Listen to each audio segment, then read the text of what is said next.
مولانا صاحب آپ سے ایک اہم سوال ہے، کیا آپ ہمیں بتا سکتے ہیں کہ قیامت کے دن حساب کتاب کیسے ہوگا؟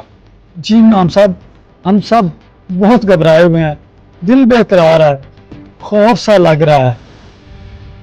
آؤ میں تمہیں ایک چھوٹا سا منتر دکھاتا ہوں جو تمہیں سمجھائے گا کہ حساب کتاب کیسے ہوگا۔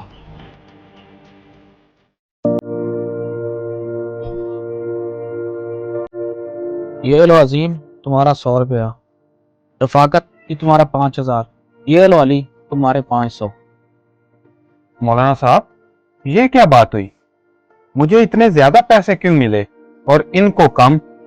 تم تینوں کو جو میں نے پیسے دیے ہیں ان کو خرچ کر کے ہفتے والے دن مجھے باس کے ہوٹل پر ملو، تمہیں اس سوال کا جواب خود بخود مل جائے گا۔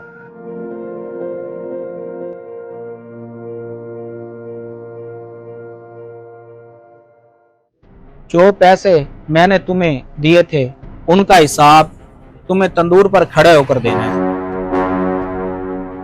چلو رفاقت پہلے تم جاؤ۔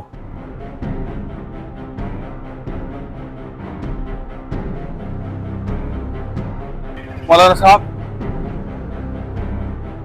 جو پیسے آپ نے مجھے دیے تھے اس میں نے 500 روپے کرکٹ میچ میں انٹری کے لیے دے دیے۔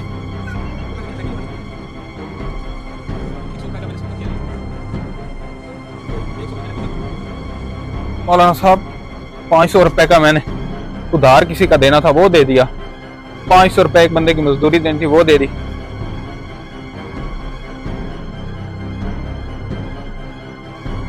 مولانا صاحب میں نے آدھا کلو گوشت لیا اور آدھا کلو گھی لیا، میرے پیسے پورے ہو گئے۔ امام صاحب 100 کا دودھ لیا گھر کے لیے۔ بھائیو یہی ہے قیامت کے دن کا حساب، جس کو اللہ نے زیادہ دیا اس کا حساب بھی زیادہ لمبا ہوگا اور جس کو اللہ نے کم دیا اس کا حساب بھی کم ہوگا۔ میرے دوستو، اللہ تعالی ہمیں اپنے حساب کی شدت سے بچائے اور اپنے فضل و کرم سے ہماری مغفرت فرمائے۔ یاد رکھو حساب کتاب کی شدت نہیں بلکہ انصاف اور رحمت کی گہرائی اہم ہے۔